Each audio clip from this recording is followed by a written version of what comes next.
Good morning. Welcome to Tribune News on Q, your go-to morning news source only here at Daily Tribune.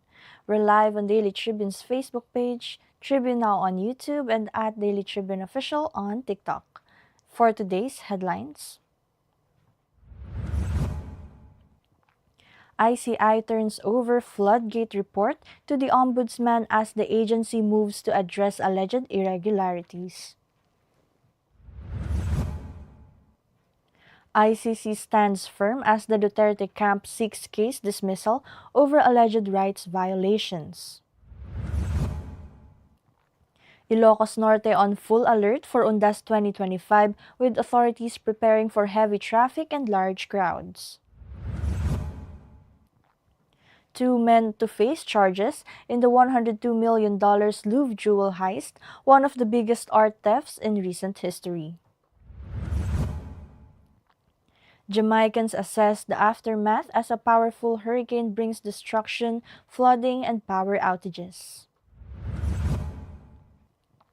Meralco on 24/7 standby for Undas 2025 to ensure uninterrupted power supply during the long weekend.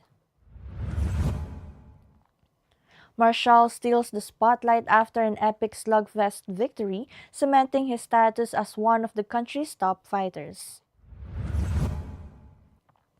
Local Choi Min-ho, River Joseph reacts to a viral comparison drawing buzz among fans online.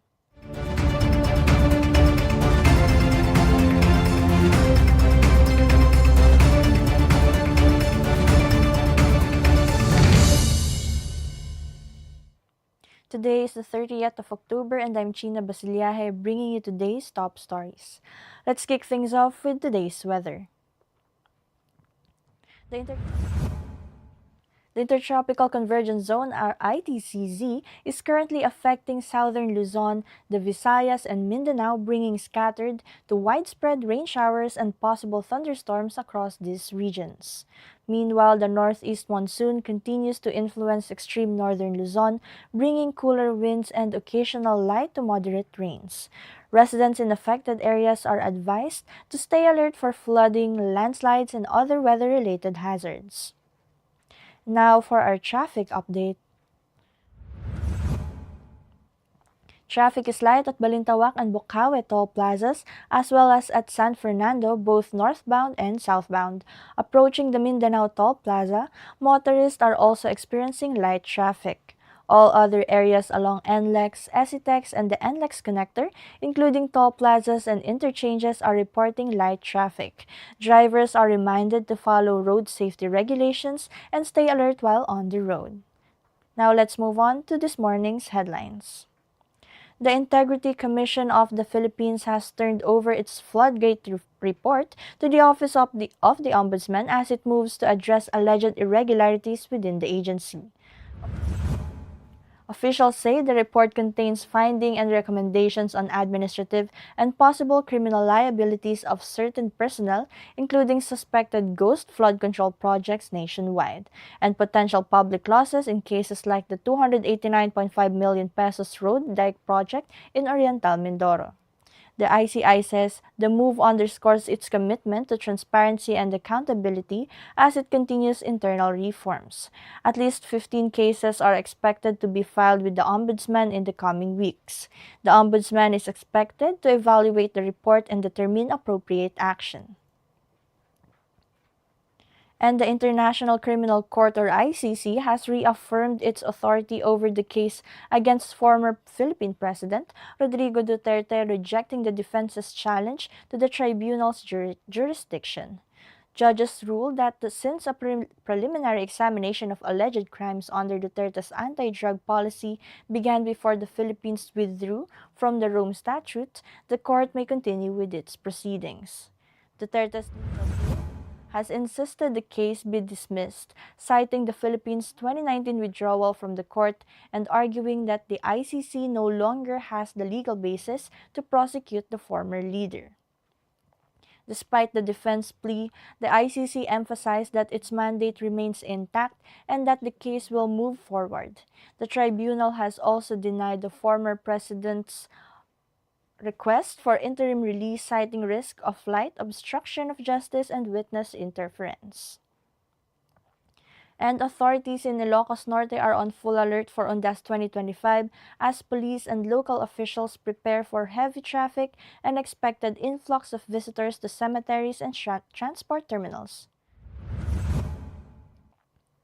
Additional checkpoints and traffic rerouting measures are in place to ensure public safety.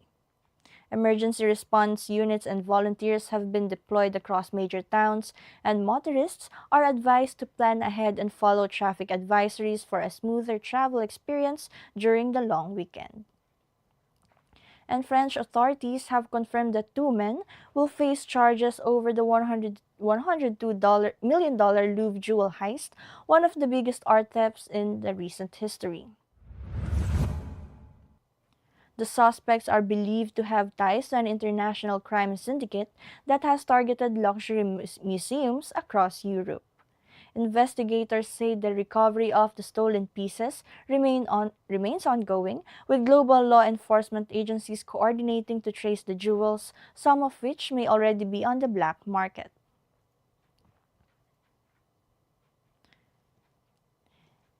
And Jamaicans are surveying the devastation left by Hurricane Melissa, which brought flooding, strong winds, and a storm surge of up to 4 meters. More than 530,000 customers, roughly 77% of the island, lost power as emergency crews worked to restore electricity and clear debris. Authorities warned of ongoing risk from landslides and contaminated water, while international aid agencies began mobilizing relief efforts for displaced families. And Meralco has announced round-the-clock operations for Ondas 2025, ensuring uninterrupted power across Luzon during the long weekend. Quick response teams are deployed and ready to address any power-related incidents. Meralco crews will remain on full alert throughout the Ondas weekend, said the Vice President and Head of Corporate Communications Joe Arzel Dariaga. Business centers will be closed from October 31 to November 2, but the hotlines, social media channels, and mobile app will remain open. With electricity demand expected to rise during the holiday, Meralco reminded consumers to unplug appliances if leaving home, avoid multiple plugs on a single outlet, keep wires and equipment dry and off carpets or rugs, and ensure flammable materials are kept away from outdoor lighting and heat sources. Consumers are encouraged to report outages through Meralco's hotline or mobile app as the utility provider works to maintain service reliability amid increased electricity demand. And half a century after the legendary Thrilla in Manila, Philippine boxing continues to shine on the world stage. Boxing sensation Ymir Marshall has once again made headlines after an explosive victory that cemented his status as one of the country's top fighters. Marshall's performance drew praise from fans and analysts alike for his power, skill, and resilience in the ring. With the win, Marshall inches closer to another world title opportunity, reinforcing the Philippines' proud legacy in international boxing. And actor River Joseph has gone viral after fans compared him to Korean star Choi Min-ho, sparking buzz across social media. In a light-hearted post, Joseph laughed off the comparison, saying he's flattered but insists he's focused on his own career path.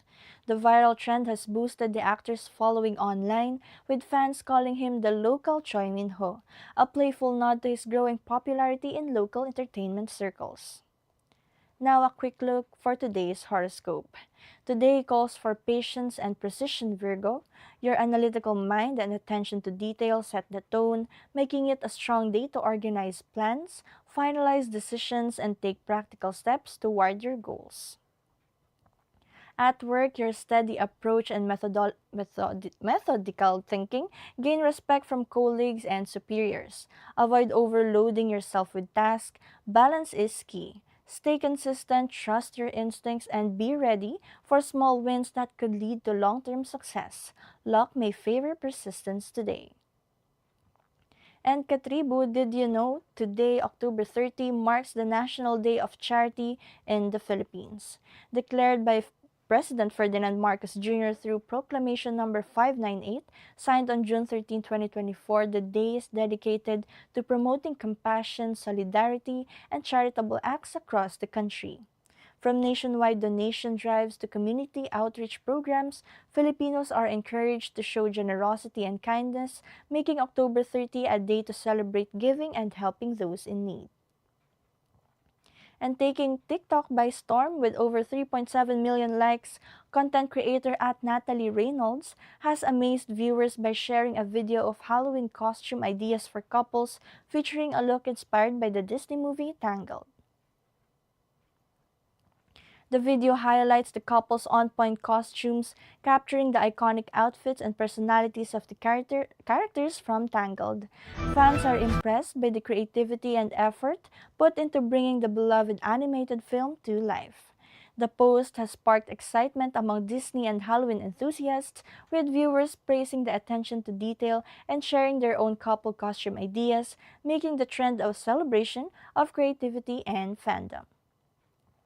That's all for now mga katribu. Join us again at 1 p.m. for more updates. I'm Chynna Basillaje and this has been Tribune News on Q.